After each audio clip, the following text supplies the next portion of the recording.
Hey guys, welcome back to a new Roblox video. Today we are going to do a beginner's guide for the game Arise Crossover. Now this game has been popping off lately and there has been quite a few people that I saw in the official Discord for Arise Crossover have a lot of questions that I think could get a lot of answers through a video. So I thought, why not make a guide? So I can help everyone out that's starting this game, that's seeing this game on their front page and is like, let me try this out, and is quite stuck on what they need to do. So without any further ado, let's get started. So when you join the game, you will be in the leveling city, which will be your first city starting off in the game. When you're starting off, you'll see all these NPCs, which you can basically ignore right now. However, you'll get like money from like defeating some of the characters that are in this area, which you then can use to buy some weapons, which you can equip through the item menu over here. You just click your item, boom, press equip, and then you can attack them with your basic attack.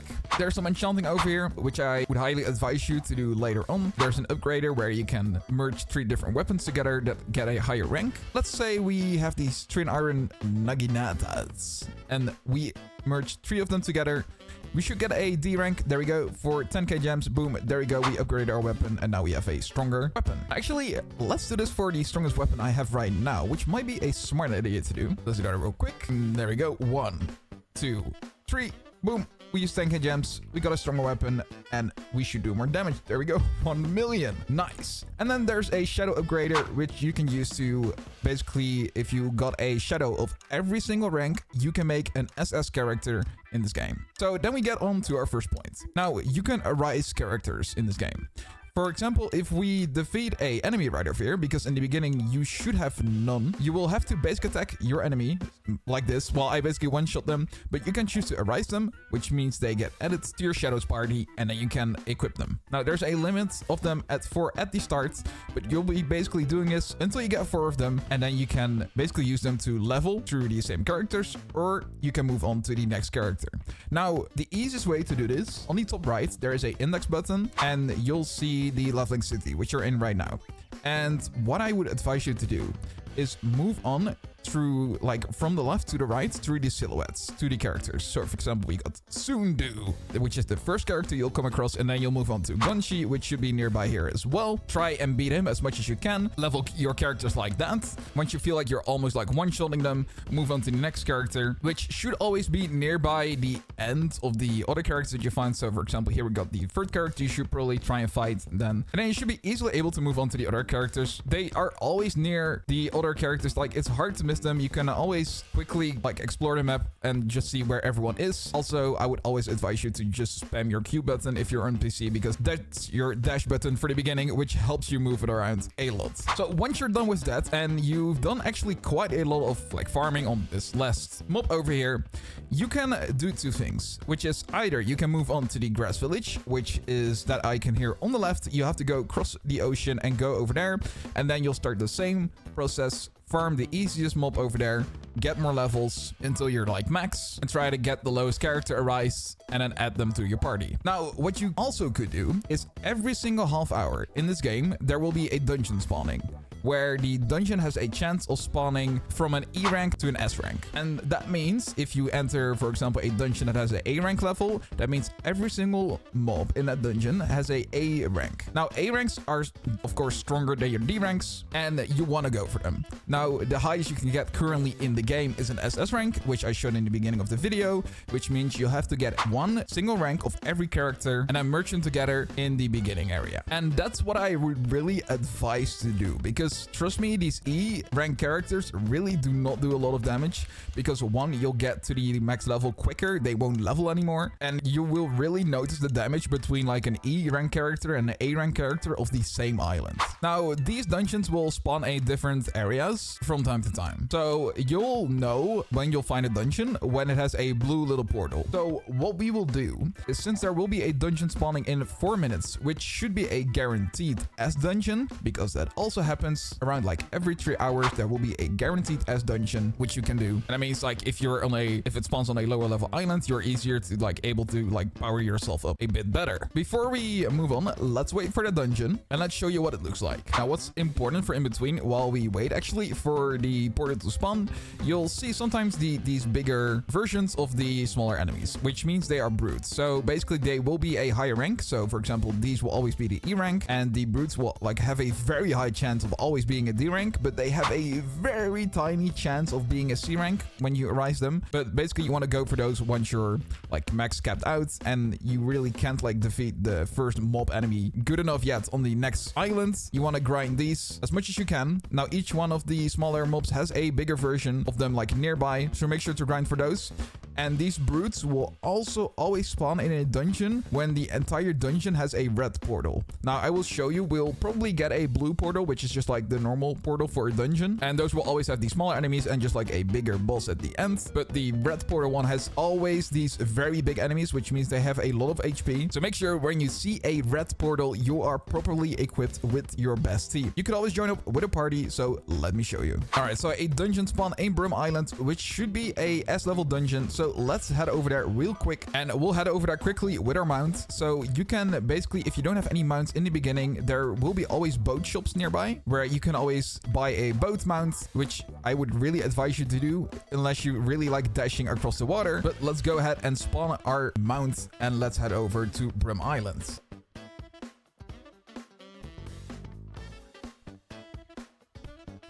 All right, there we go. We arrived at Brum Island. So let's find the portal real quick. All right, there we go. So you'll see this is again, so this is a blue portal, which means there will be lower level enemies over here. Now, we can join up with a party. If you press the join button, you'll see the party over here. Or you can just create your own party if you want to solo real quick and just start immediately and do the dungeon. So we'll do that for this video real quick. So let's go ahead and do the dungeon and let's show you what it's like. So we got a guaranteed level S dungeon, and I will show you the times on the screen when a guaranteed S level dungeon will always spawn. But you can also view those times on the Discord for Arise. So basically in every dungeon, you want to try and clear every single enemy as fast as you can so you can go ahead and get to the boss. Now, you want to go and claim that boss, basically. Now, I would always go and try and arise these characters, because at this point, you should still have low level, like low rank characters. So always try and arise at least like 4 of the same rank, so you can be prepared for when you want to go for an SS rank. After that, you can get 3 more if you really want to, because in the shop you are able to get an extra equips. But when we get to the shop, I will tell you why you don't really need to spend money for the shop, because there's a very nice way of what they've implemented to guarantee yourself a nice way to get game passes in a free-to-play way.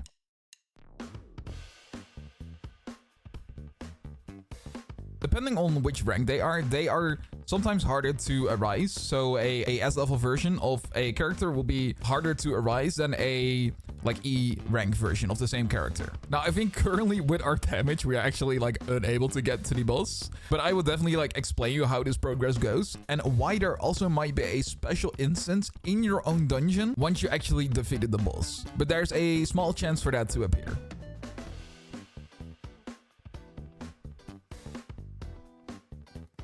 Now, after each time you clear an area, a door should open up near you and you can go ahead and head on to the next area.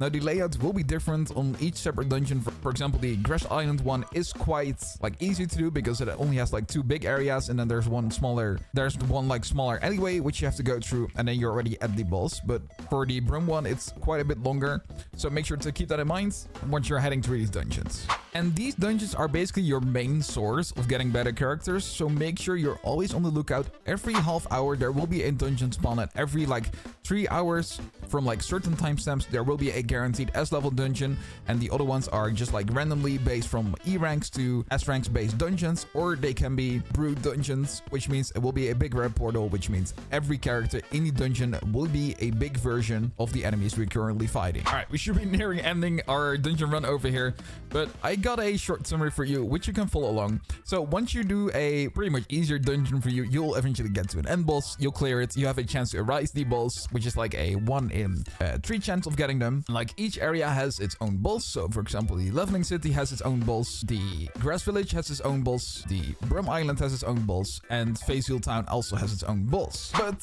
you already saw that we have another rarity, which is the Monarch on Legendary. And that's because the Monarch can be gotten from something called a double dungeon, which means once you get to the end boss, after like 15 seconds, you normally get teleported back to, for example, the area where you set your spawn point. However, there is a possibility after like 5 seconds, where it counts down towards 0 seconds, you'll be stuck on the 10 seconds on the top, and you'll be able to go back through the dungeon again and clear every single enemy again. And then you're gonna end up at a door, which you then can open, and then you can fight the Monarch. Now, currently the Monarch is the rarest enemy in the game, which is the legendary tier. So you basically, once you get a double dungeon, make sure to like immediately go for it. Spam the dungeon as much as you can, because this is the unit you want to make an SS rank as fast as you can, because this will be your strongest unit in the game. Okay, so that's all about units, progression, how to get better units, all that. Because at TLDR, you basically go through your index, make sure to move on from every single enemy. If you got really bad ranks, wait for a dungeon spawning in that exact area, or you can also try and get a little bit of damage, or you can try and get carried, for example, by a friend or a teammate, where you can do a little bit of damage and they will clear the rest of the enemy for you, and then you can try and rise that certain enemy and add it to your party, which I think is also another smart way of grinding really easy. But if you're solo, this is the strat. Move on from every single island through every single enemy from left to right. So we did dungeons, units, what's next? Well, of course, we can talk a little bit about the shop, and of course, we already have the double XP pass, which it's just a convenience way of getting your levels on your units way quicker. There is a Robux icon on this, but you really do not need to spend any Robux on this at all, because if you clear a dungeon, you are gonna get tickets. These tickets, it already says it here, used to buy special items and Robux items. And that's because you can change your shop setting to a ticket shop, which means you can basically get every single game pass in the game, and even like all the boosts from all the packs over here with the tickets that you get after finishing a dungeon. Now, every single ranked dungeon has a different amount of tickets that you get. So for clearing an E level dungeon, you get 1 ticket. For clearing a D level dungeon, you get 2 tickets. For clearing a C level dungeon, you get 3 tickets. For clearing a B level dungeon, you get 6 tickets. For clearing an A level dungeon, you get 15 to 20 tickets. And for an S level dungeon, you get 20 to 30 tickets. And you have 15 minutes, basically, because the portal stays in the area for 15 minutes to grind as much tickets as you can. So, for example, if I now do a S level dungeon in the beginning area, I should be able to spend those really quickly and get a lot of tickets that way and buy these game passes like really fast. And that's such a nice way of like being able to buy game passes free to play, which I think should massively be applauded and be a standard for every single game and moving forward. Right. Anyway, that's about the shop. The things you really want to try and aim for in the beginning, I would say, is get the double XP, get the extra equip as your first few things to get. Then I would definitely say go for the auto attack, and you can leave basically the instant arise for later. Of course, if you need more inventory slots, for example, if you're trying to keep a lot of the ranks in your inventory, then you should probably buy some of that as well. But definitely do that with your tickets if you're not able to spend money. Okay, I think you also just saw it appear on the screen, but a wild mount has appeared. That's right. So there's always a chance for a mount to spawn at the area around you. So for example, you see all these rocks over here. There is some chances to have a mount on it. So let's try and actually see if we can find a mount for us, because that would be nice to show off in the video where these things could like possibly spawn. So let's get on our boat and let's try and find the mount. Oh, I think we actually got it. It was behind the ninja or behind the grass area for us, and there's no one here yet. So let's try and get this mount. That would be really awesome if we could get this, because this is I think a flying mount. So we really need to try and get this. So let's try and capture it and hopefully get it. No, we failed to capture the mount. That's really sad. So yes, there is of course a small chance to get it. Sadly, we failed this time, but always make sure to check these little green hills areas, which are like a bit further away from islands, and you want to try and get these mounts, because those are like, sometimes you get flying mounts, which are like really important, of course, because flying is always broken in a game. Like I've said this in Digit, like in our Digit videos as well, flying mounts will always be the best way of transport. But that's like kind of the way that mounts spawn in these games. They just like appear, like a wild mount has appeared, and then you want to try and search these like little green hills, which will always be a bit of on the side of the like areas. Make sure to have a boat, and try and explore like all these little green hills. If you cannot see it on the green hill, for example, this one, then move on to the next one. Try and go like to the back of the island and see if the mount is there. Now, of course, if someone is already there, it will put out this message, and then you can already give up searching because someone already attempted to get the mount. Now, if you then want to spawn your mount on the ground or flying, you can use these options if you already had the mounts equipped. Now, we only have, of course, our aquatic mounts equipped. So if we use the button mount aquatic, it will spawn the little ship here in the sea, as you can see. But that's all about mounts. Now, these all have like very specific areas. If you guys want me to do a deeper dive on like each separate area where they can spawn, or like where each separate mount can spawn on each different island, then let me know down in the comments and I will make sure to cover that as well. Now, currently cash in the game is basically used to buy weapons, buy stronger weapons over here. And your gems can be used to respawn or redo a dungeon run, for example, or spend it on the merger, which is the thing we talked about where you get every single rank of a character and merge it into an SS rank. You always want to make sure you grind a lot of these diamonds and try and grind a lot of money just to get the current best weapon in the game. Now, you can always get weapons also from drops in dungeons. So if you're, for example, running the highest level dungeon, you also have a chance to get the highest level drop of a weapon in the dungeon. For example, we got like a few rare weapons from 2 different dungeons that we did. You want to try and aim for these ones, and I'm pretty sure there are like even rarer weapons in the game, so make sure to go for that. Then of course merge these weapons and make them stronger. Now, for some of the like enchanting, you will need this legendary powder dust, which is something you can get from basically like when we kill a character, you can destroy them. And sometimes when you destroy a character, you have a small chance of getting the legendary powder dust. So of course, we're probably not gonna get it like right now, but there's just a small chance of another like thing appearing from their bodies, which will be the legendary powder dust, and that's the thing you use for enchanting. And basically, you can enchant at the spot where we showed up in the beginning, in the leveling city, to enchant your weapon.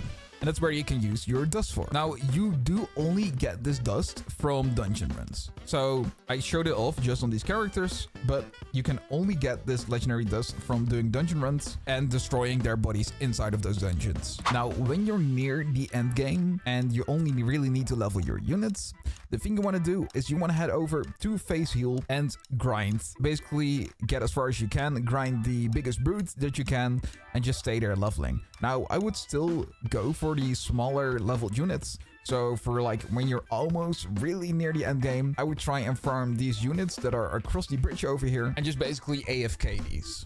And then try and level your units up as best as you can until they're like max level, or until of course you see a better level dungeon and you want to try and get some better units from that. Now, of course, the best team that you can get in this game would be 7 SS units of the Monarch. So you will need 7 E, D, C, B, A, and S Monarchs to get the best team currently that's available in the game. Because, of course, you'll also be saving up for the extra equips with your tickets. And that's basically the beginner's guide for a Rise crossover, which hopefully gets you on your way in this new game on Roblox. Now, if you liked this beginner's guide, then make sure to leave a like, subscribe. Let me know down in the comments if you guys missed anything that you would still like to know. Thank you for watching, and I will see you in a next new Roblox video or live stream. Have a fantastic Rise journey.